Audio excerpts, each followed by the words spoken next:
Hey guys, I'm back with Minion. I'm on page 132 and I'm on the chapter that's called Six Fingers and a Helping Hand. Remember, Tony Romano just asked Michael to come with him to a meeting with Mickey, Six Fingers Maloney. It all starts with a favor. My dad, son of a bomb maker, son of a coffin maker, son of a son of a son of a flea-bitten magician in the back alleys of London who should have stopped with grand finale number 97. Or maybe he shouldn't have gotten started to begin with. After all, he had to know it could not last forever. Eventually, the bottom would drop. Or, in my great-grandfather's case, it wouldn't. You can't escape from the box forever. Death can be cheated only so many times. It's a question I've asked myself before, when to stop once you've started. It's not as if you can take it all back. Not in this world, anyway. I know a thing or two about absolution, saying penance, sitting in confession, the giant erasers we used to wipe the slate clean. St. Mary's taught me that it all catches up to you eventually. Maybe one or two times you can get away with something, get a free pass, be excused. But at some point, there really is no turning back. And the only question becomes how to quit while you are ahead. The first time, it was a favor. Someone had heard about my father's work in college with nanotechnology and applied microparticle physics and wondered if he might be able to construct a little something. Not necessarily a weapon exactly, more like a shield, for a client who had a dangerous occupation and needed some additional protection. Of course, such technology already existed, but it was cumbersome and unwieldy, designed for missile defense systems and the like. This person needed something small, something that could repel bullets and resist fire and even explosives.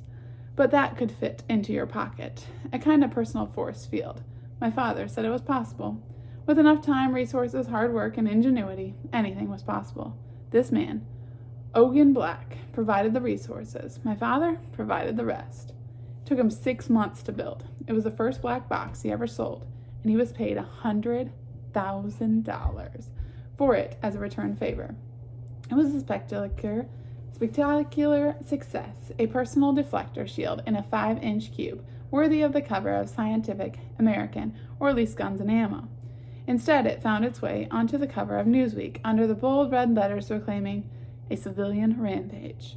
For $100,000, Ogan Black, small-time bank robber, became Mr. Impeccable, one of the most successful villains in New Liberty history. He used my father's invention to go on a crime spree that netted him millions of dollars, laughing as the bullets disintegrated before they could reach him, taunting the Diamond Dame as her focused light beams simply bounced right off. Then he retired on some unmapped island where no one could find him, shielded by a fortune stolen from others. A year after Mr. Impeccable's disappearance, my father got a postcard in the mail. It said, "Happiness is $17 million in a little black box. Thanks. OMB." My father tried to keep it a secret, of course, but word spread about the force field and the genius who made it, and more requests were made. A device that could project a lifelike replica of its user, a machine that could send out a magnetic pulse that disabled all electronics in a 3-mile radius, a box that could harness the power of marveltellinium, concentrating it into a beam. The money was nice, but it was secondary. Every request was a challenge, a chance to prove himself, to show his father and his father's father what a box maker could really do. Benjamin Edson had found his calling. He was a genius, a criminal genius, but a genius nonetheless. But like so many geniuses, he was lonely. He wanted somebody to share his genius with, someone to follow in his footsteps, to keep the line of box makers going, a desire, I guess, that brought him to the steps of St. Mary's.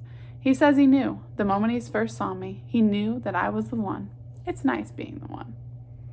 The black SUV appears in my driveway 10 minutes later. Both of our bowls of soup sit in front of us, untouched, congealed into a thick paste that could be used for spackling. I watch the lights come up the street and shine briefly in our window. I hear the motor purr, and it makes me queasy. I've seen this car a dozen times before, stopping for a pickup or a delivery. I've just never been the thing being picked up. Dad looks at his window and mumbles, "Because I could not stop for death, he kindly stopped for me." "Thanks, Dad. Awesome. Very comforting." He looks at me, face full of concern. "Sorry, Emily Dickinson, just the black car, reminded me." Terrible quote. You'll be fine.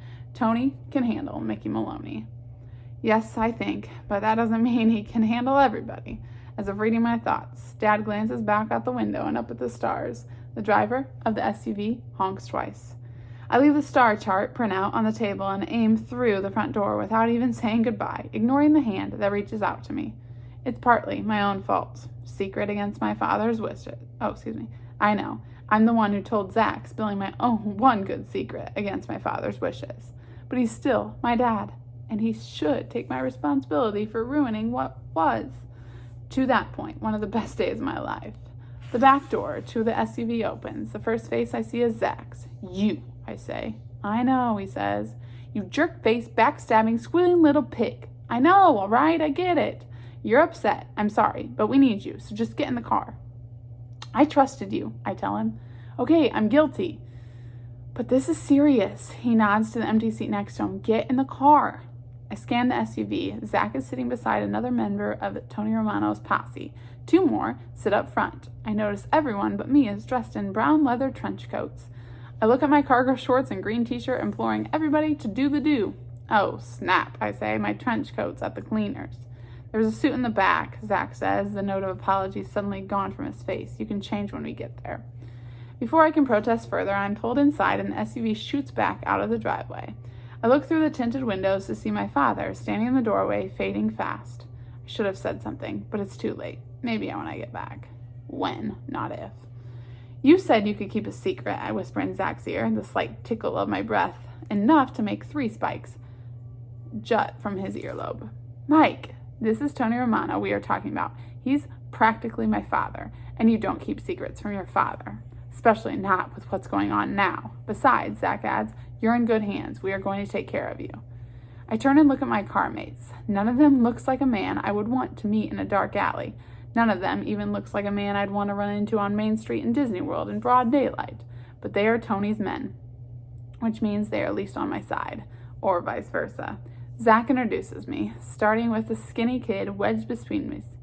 This is Blades McCoy, he says. We shake hands. He looks older than me or Zach, though the eye patch probably adds a few years. Blades, huh? Is that your God-given name or just what your friends call you? The young man smiles and opens one flap of his coat to reveal at least a dozen throwing knives of various lengths and designs. There are more attached to his belt and at least 2 in each boot that I can see. He probably has another one tucked into his underwear. If he tripped and fell down the stairs, he would decapitate himself. At least it goes a long way toward explaining the eye patch. Zach points to the driver. That's Mario Andretti. The gray-haired man behind the wheel doesn't bother to look up, but raises a gloved hand. Like the Mario and I start to ask, but Zach shakes his head, quickly whispering, best not to talk about it. Then he points to the very large black man raiding shotgun. And that's Indiana Jones. I can't help myself. Because he's also an archaeologist, I ask? Indiana Jones turns to me. When he speaks, it sounds like 100 bass drums thrumming inside a cave. Remember in the first movie when he's being chased by the giant boulder? I nod meekly. Indiana points to himself with both thumbs. I'm the boulder. I swallow hard. Then why not call yourself Avalanche or Rockman or something? The giant scowls at me. I can see he is missing several teeth. Because I'm Indiana freaking Jones. You got a problem with that? I definitely do not have a problem with that. I slink back in the seat and decide I should try to keep my mouth shut for the rest of the drive. There will be more time to yell at Zach later when he's not so tense. When I'm not surrounded by knives and giant boulders. So, tonight is pretty simple, Zach says, rubbing his hands together. Tony's been trying to strike a deal with Mickey Six Fingers for years now, but neither could ever agree to terms. However, recent events. You mean the comment, I say? Recent, unexpected incidents, Zach repeats guardedly, have convinced Mr. Romano to expand his list of allies. He thinks Mickey's just as concerned and needs a little extra push to join forces. He doesn't want to muscle him into it, though, which is where you come in. I told him about you, and he thought it was worth a shot. And if Mickey Six Fingers still says no, I prompt, wondering what happens to me if I can't live up to my billing. If, like, at a charity dinner, it takes me 3 tries to get the trick right. If he says no again, then we have to do it the old-fashioned way, Blades says with a sharp grin. We drive in silence for what seems like an hour, long enough for the sun to set, before pulling up to a warehouse in a neighborhood I've never been to before. Certainly nothing like the one I wandered through this afternoon. There's a line of 3 more black SUVs waiting for us, and everyone but me gets out. I hear the rear door open and close, and then Zach hands me a black suit, still covered in the dry cleaner's plastic. It's used. Sorry, he says, but I think they got most of the blood out. I peel off the plastic and inspect the contents. Pants, socks, shirt, coat. Everything but the shoes. It all looks just like new, save for matching holes in both the suit and the shirt, just below where you say the Pledge of Allegiance, looks like a gunshot. Both holes have been expertly stitched closed with black thread, barely noticeable. Fantastic, I whisper, though there's nobody in the car to hear me. 5 minutes later, I'm dressed in my new suit. A little big, complete with now glaringly white $50 sneakers and my no longer stylishly unbrushed hair. Another SUV arrives behind us, and 4 more men step out. One of them is Tony Romano. I've seen him before, on TV, all over the news, once through a roll-down window as he waited in our driveway. He never comes into the house. Whether that's Dad's rules or Tony's, I'm never really sure. But even his henchmen just stand and wait at the door, arms crossed, chins tucked into their chest. Tony is like the crazy uncle who lives in Arizona and sends you postcards every now and then. Except instead of postcards, Uncle Tony sends manila envelopes filled with crisp $100 bills. He looks just like you expect. Italian sumo meets Mr. Clean. What's left of his hair is combed over a thin veil to keep the moonlight from reflecting too brightly from his crown. He's dressed similar to me in a black suit and black shirt, save his suit would fit 3 of me, and he has much better shoes. He carries no weapons, unless you count the cane that he could beat you with, or the 10 or so guys who surround him. He puts out a hand for me to shake. It feels like a dead salmon. Michael, he says with an accent that sounds a little backwoods, I expect Marlon Brando. I get country and western. A pleasure to finally meet you in person. Sorry it hasn't happened before, but your father's very protective, and understandably so. Yes, sir, I say. I've known your father for quite a while now, Tony says. He's a genius, knows how to keep a secret. I appreciate that. That's a relief, at least. It's nagged me the whole car trip over the thought that Tony might be mad that Dad never told him about me. After all, the Romanos have a habit of recruiting people with powers. I steal a glance at Zach, who kind of slinks back into the shadows.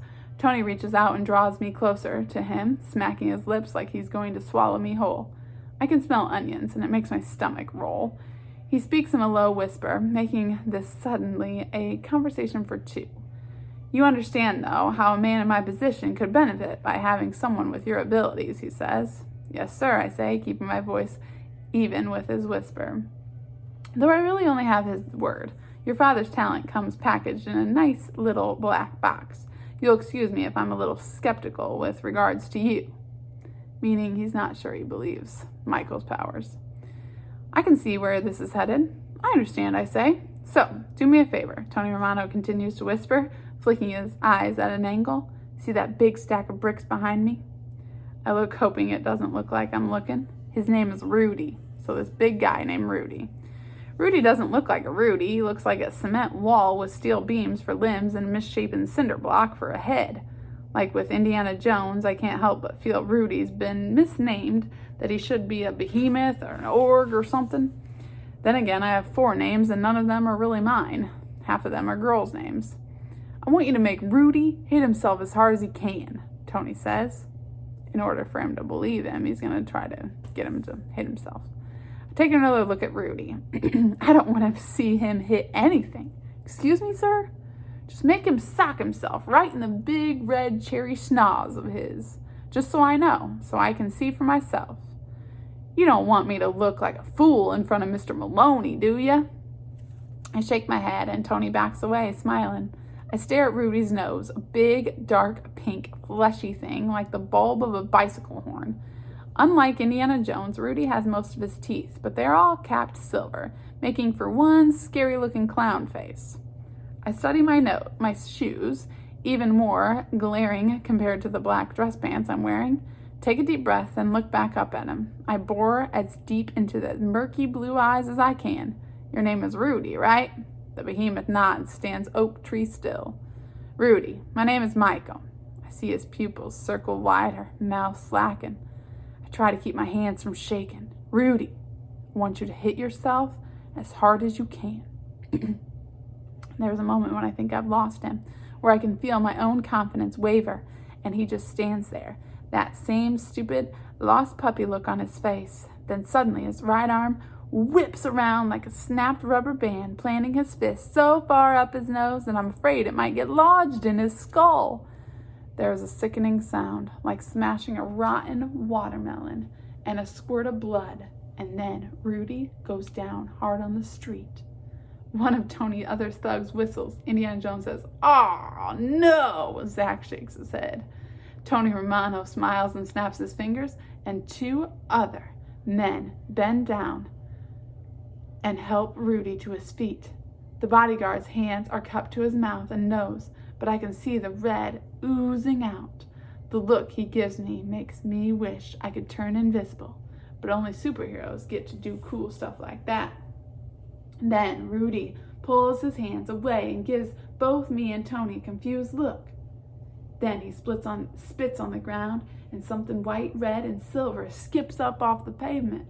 I'm pretty much guaranteed to have nightmares tonight. Excellent, Tony says, still grinning, clapping me on the shoulder. A genius, just like your father. Just wait for my cue. I nod and we all follow Tony into the warehouse, me taking care to keep a far distance from both Rudy and Mr. Jones. Zach comes up behind me whispering. Bet that's the first time you ever knocked somebody's tooth out, he says. It wasn't my first. It wasn't my fist, I say, which makes it even more impressive. That's the thought that I carry when I enter the warehouse full of even more men in trench coats and pinstripe suits. At least 24 of them, all hovering around Mickey Six Fingers Maloney, and I realize that the red-nosed Rudy is the least of my problems. I'm going to stop there for today. They're going to get ready to meet right now.